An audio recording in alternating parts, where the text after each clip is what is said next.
টাকার যে সম্মিলিত বাস, সে বাসে তিনি উঠেছেন। সে বাসটি কিন্তু বিমানবন্দর ছেড়ে খুব অল্প সময়ের মধ্যে বেরিয়ে আসবে সে অপেক্ষায় আমরা আছি।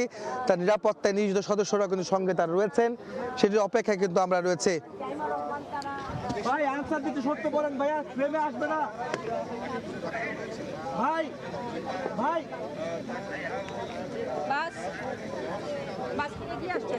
রাস্তা কিন্তু বাসটি কিন্তু বেরিয়ে আসছে, আপনারা দেখতে পাচ্ছেন বাস কিন্তু বেরিয়ে আসছে বিমানবন্দরের পার্কিং থেকে, সেটি বেরিয়ে আসছে। কিন্তু আপনারা দেখতে পাচ্ছেন বিএনপির দলীয় লোগো সংবলিত বাসটি লাল সবুজের পতাকায় মোড়ানো, রং করা, ব্র্যান্ডিং করা, যে বাসের মধ্যে বিএনপির স্লোগান সবার আগে বাংলাদেশ লেখা, যেখানে মাত্র 3টি ছবি রয়েছে, যেখানে শহীদ রাষ্ট্রপতি জিয়াউর রহমান এবং বেগম জিয়া এবং তারেক রহমান ছবি সম্বলিত এবং ড্রাইভারের পাশে দাঁড়িয়ে তিনি হাত নাড়ছেন, সামনে দাঁড়িয়ে তিনি হাত নাড়ছেন, ড্রাইভারের পাশে সিটে কিন্তু তিনি বসেছেন এবং তারেক রহমান অবশেষে দেশে ফিরলেন, বিমানবন্দর থেকে তিনি বেরিয়ে আসছেন। এই ঐতিহাসিক মুহূর্তটি আপনারা দেখতে পাবেন।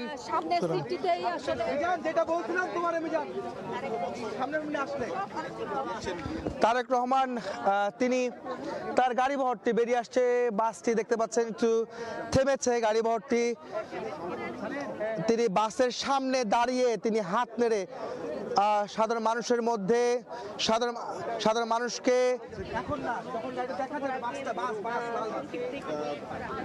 তিনি হাত নেড়ে শুভেচ্ছা জানাচ্ছেন। উৎসুক যারা রয়েছেন, যারা উপস্থিত যারা রয়েছেন, যেখানে আইন শৃঙ্খলা রক্ষাকারী বাহিনী, নেতাকর্মী অল্প সংখ্যক যদিও রয়েছে এয়ারপোর্টের ভিতরে, এবং গণমাধ্যম কর্মী যারা রয়েছেন তাদের উদ্দেশ্যে তিনি হাত নাড়ছেন, সেটি কিন্তু আপনারা দেখতে পাচ্ছেন। তারেক রহমানকে বহনকারী গাড়ি বহরটি ইতিমধ্যে বিমানবন্দর ত্যাগ করছে, তার গাড়িটি কিন্তু দাঁড়িয়েছে অল্প কিছুক্ষণের জন্য, আমরা দেখতে পাচ্ছি।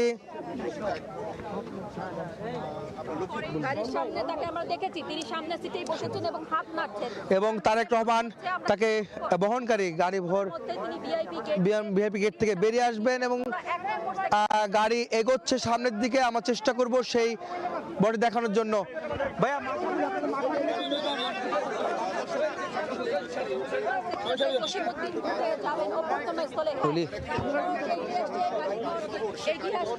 তারেক রহমান কিছুক্ষণের মধ্যে বেরিয়ে আসবেন, পাস করবেন, আপনারা দেখবেন তিনি